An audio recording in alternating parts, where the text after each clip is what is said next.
이번 시간에는 선을 사용한 일러스트레이션을 축소하거나 확대할 때 반드시 알아야 할 스케일 툴 옵션에 대하여 알아보도록 하겠습니다. 저의 캐리커처 드로잉은 3포인트의 선을 사용하였습니다. 이것을 축소 확대하는 과정에서 옵션을 체크하거나 해제하는 것에 따라 결과는 전혀 다르게 나타납니다. 두 번째 얼굴을 선택한 후 스케일 툴을 더블 클릭합니다. 스케일 대화 상자에서 프리뷰를 체크한 후 유니폼의 50%를 입력합니다. 이번에는 얼굴이 축소될 때 선의 두께나 효과가 축소되지 않도록 만들기 위해 스케일 스트로크스 앤 이펙트의 체크를 해제합니다. 모자의 리본은 패턴이 적용된 상태입니다. 오브젝트가 줄어들 때 패턴의 크기는 축소되지 않도록 만들기 위해 트랜스폼 패런스의 체크를 해제한 후 OK를 클릭합니다. 세 번째 얼굴을 선택한 후 스케일 툴을 더블 클릭합니다. 스케일 대화 상자에서 프리뷰를 체크한 후 유니폼의 50%를 입력합니다. 이번에는 얼굴이 축소될 때 선의 두께와 효과를 같은 비율로 축소하기 위해 스케일 스트로크스 앤 이펙트를 체크합니다. 얼굴이 축소될 때 패턴도 같은 비율로 축소하기 위해 트랜스폼 패런스 항목도 체크한 후 OK를 클릭합니다. 동일하게 50%를 축소하였지만 결과는 서로 다른 것을 볼 수 있습니다. 그룹 셀렉션 툴을 선택한 후 첫 번째 얼굴을 선택하면 선의 두께가 3포인트인 것을 볼 수 있습니다. 두 번째 얼굴을 선택하면 오브젝트가 축소될 때 선의 두께는 축소하지 말라고 옵션을 해제하였기 때문에 얼굴은 50% 축소되었어도 선의 두께는 여전히 원본과 동일한 3포인트인 것을 볼 수 있습니다. 원본과 비교해보면 동일한 3포인트인 두께임에도 불구하고 시각적으로 더 굵고 무거운 느낌을 줍니다. 또한 오브젝트가 축소될 때 패턴의 크기는 축소하지 말라고 옵션을 해제하였기 때문에 얼굴은 50% 축소되었어도 패턴의 크기는 여전히 원본과 동일한 것을 볼 수 있습니다. 반면에 세 번째 얼굴을 선택하면 오브젝트가 축소될 때 선의 두께도 함께 축소하도록 옵션을 체크하였기 때문에 얼굴이 50% 축소될 때 선의 두께도 50% 축소되어 3포인트의 절반인 1.5포인트인 것을 볼 수 있습니다. 또한 오브젝트가 축소될 때 패턴의 크기도 함께 축소하도록 옵션을 체크하였기 때문에 얼굴이 50% 축소될 때 패턴의 크기도 절반 축소된 것을 볼 수 있습니다.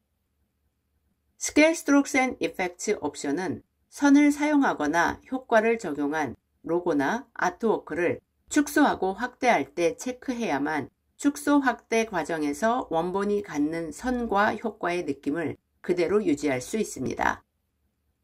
마찬가지로 트랜스폼 패런스 옵션은 패턴을 사용한 아트워크를 축소하고 확대할 때 체크하여야만 축소 확대 과정에서 원본이 갖는 패턴의 느낌을 그대로 유지할 수 있습니다. 이 옵션들은 작업자의 의도에 따라 필요할 때마다 선택하거나 해제하면 됩니다. 스케일 툴의 옵션은 선과 효과, 패턴을 사용한 아트워크의 축소 확대 과정에서 매우 중요하기 때문에 오늘 배운 내용을 반드시 기억하시기 바랍니다. 그럼 오늘 강의는 여기서 마치겠습니다.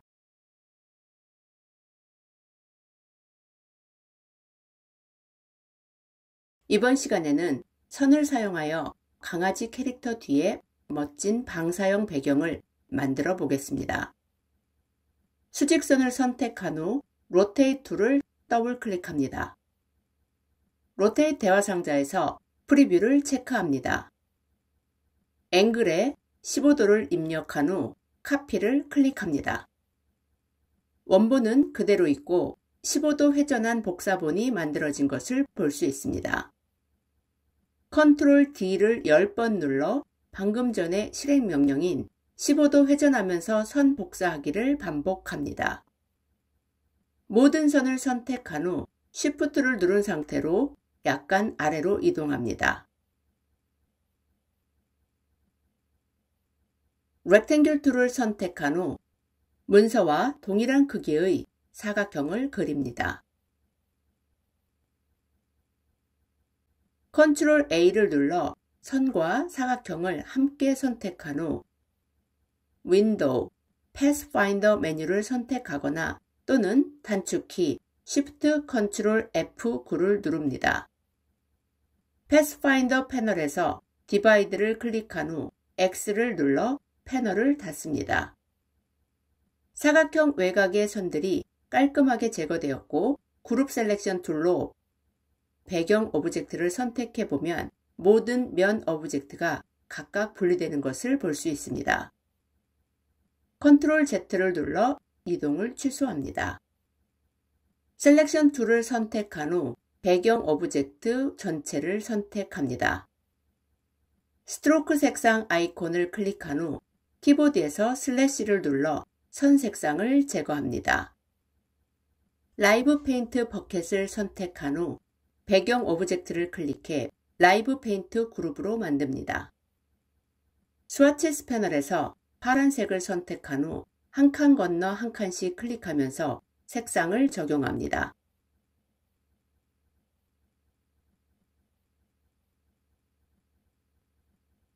스와치스 패널에서 어두운 파란색을 선택한 후 흰색 칸을 클릭하여 색상을 적용합니다.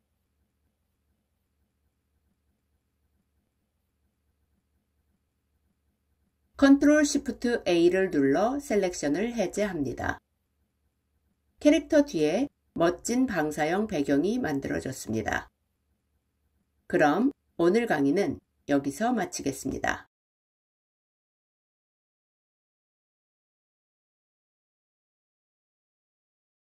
이번 시간에는 그라디언트 메쉬를 사용하여 매끈한 질감의 풍선을 만들어 보겠습니다. 이미 완성된 몇몇 풍선을 보면 하이라이트와 섀도우 색상이 매우 자연스럽게 표현되었고 매끈한 고무 풍선이 주는 질감도 느낄 수 있습니다. 그라디언트 메쉬로 색상을 적용하기 전에 가장 일반적으로 많은 부분을 차지하는 색상을 오브젝트에 적용하면 색상을 적용하는 데 시간을 절약할 수 있습니다. 이제 두 가지 서로 다른 방법으로 남은 두 개의 풍선에 자연스러운 색상을 표현해 보겠습니다.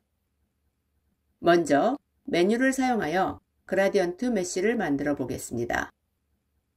빨간 풍선을 선택한 후 오브젝트, Create Gradient Mesh 메뉴를 선택합니다. Create Gradient Mesh 대화 상자에서 프리뷰를 체크합니다. 사열 사행으로 된 그물 모양의 그라디언트 메쉬가 나타납니다. 어피어런스의 드랍다운 버튼을 클릭합니다.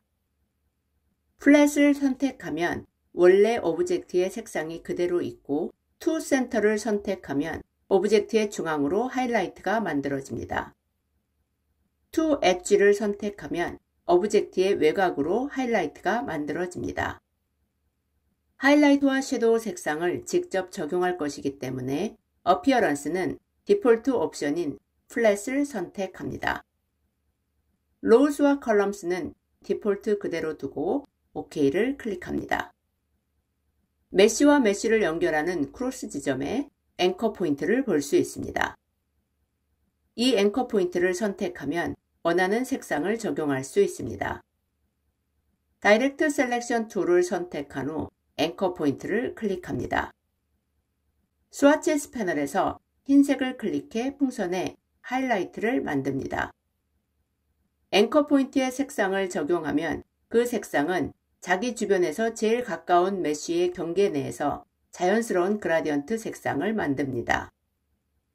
선택된 앵커 포인트를 중심으로 사방에 방향 조절키인 디렉션 핸들러를 볼 수 있습니다. 이 방향키의 길이나 모양을 조절하면 해당 앵커 포인트를 기준으로 제일 가까운 메쉬의 경계 내에서 색상을 조절할 수 있습니다. 하이라이트가 적용된 앵커 포인트를 선택하고 약간 아래로 이동합니다. 하이라이트 주변의 앵커 포인트도 선택하여 하이라이트가 자연스럽게 표현되도록 조절합니다. 풍선에 섀도우 색상을 적용하기 위해 Shift를 누른 상태로 풍선의 왼쪽 경계에 있는 앵커 포인트를 여러 개 선택합니다. 컬러 패널에서 K 슬라이더를 오른쪽으로 약간 이동하여 어두운 빨간색을 적용합니다. 주변의 앵커 포인트를 선택하고 이동하여 섀도우 색상을 조절합니다. 이번에는 툴을 사용하여 그라디언트 메쉬를 만들어 보겠습니다. 보라색 하트 모양 풍선을 선택합니다. 메쉬 툴을 선택한 후 하트를 클릭하면서 필요한 곳에 그라디언트 메쉬를 추가합니다. 다이렉트 셀렉션 툴을 선택한 후 앵커 포인트를 클릭합니다. 스와치스 패널에서 흰색을 클릭해 풍선의 하이라이트를 만듭니다. 하이라이트 주변의 앵커 포인트도 선택하여 하이라이트가 자연스럽게 표현되도록 조절합니다.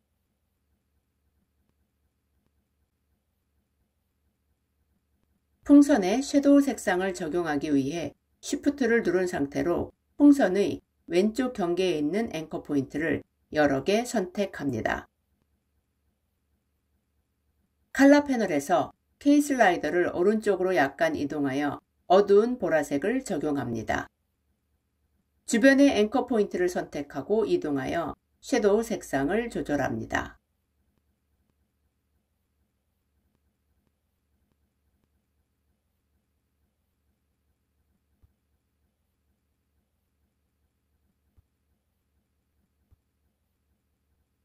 풍선의 매끈한 질감이 잘 표현된 풍선이 완성되었습니다. 이번 강좌에서 보신 것처럼 메쉬 툴을 사용하면 언제든 오브젝트에 메쉬를 추가할 수 있습니다. 그렇다면 이미 추가한 메쉬가 너무 많아 이 중 일부를 삭제하고 싶으면 어떻게 할까요? 삭제하고 싶은 메쉬를 연결하는 앵커 포인트를 선택한 후 딜리트를 눌러 삭제하면 됩니다. 벡터 방식의 일러스트레이터는 픽셀 기반의 포토샵에 비해 상대적으로 파일의 용량이 작은 편입니다. 그러나 너무 많은 그라디언트 메쉬를 사용하여 아트워크를 그리면 일러스트레이터 문서의 크기를 증가시키기 때문에 최소한의 필요한 메쉬만 만들어 색상을 적용하는 것이 좋습니다. 일단 그라디언트 메쉬가 적용된 오브젝트는 일반 패스 오브젝트와 그 성격이 다릅니다. 설령 오브젝트에 추가한 모든 메쉬를 삭제하여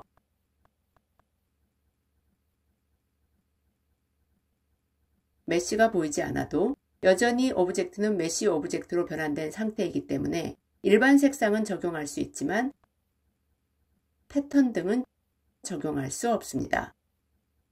그라디언트 메쉬는 표면이 매끄럽고 광택이 있는 질감을 갖는 오브젝트의 색상을 표현할 수 있는 최선의 방법입니다.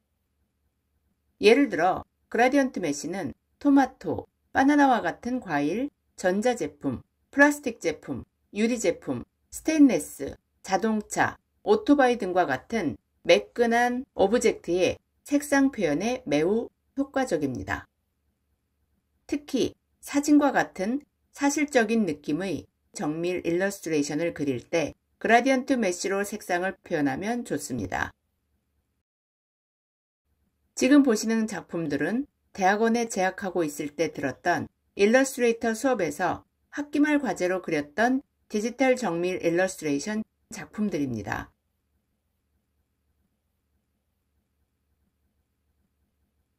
제가 여러분처럼 학생이었을 때 이 과제를 하느라고 밤을 새면서 힘들게 작업하였지만 작업이 끝난 후 보람을 느꼈던 과제 중 하나였습니다.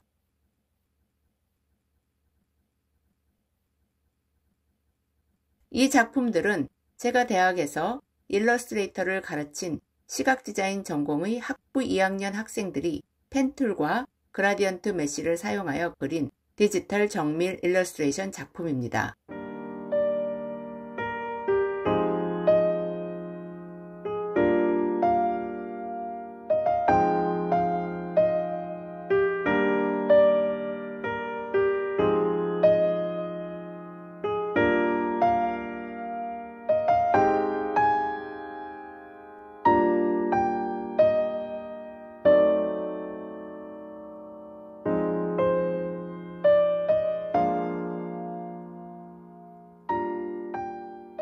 여러분들이 디자인 전공자가 아니어도 타고난 그림 그리기 재능이 없어도 펜툴과 그라디언트 메쉬를 사용할 줄 알고 포기하지 않는 인내심이 있으며 저희 강좌를 처음부터 시청하신 분이라면 지금 보시는 수준만큼의 디지털 정밀 일러스트레이션을 그릴 수 있습니다. 여러분들도 시간을 내어 그리고 싶은 사물에 사진을 불러와 실제 사진과 구분이 안 될 정도의 디지털 정밀 일러스트레이션 그리기에 꼭 한번 도전해 보시기 바랍니다. 그럼 오늘 강의는 여기서 마치겠습니다.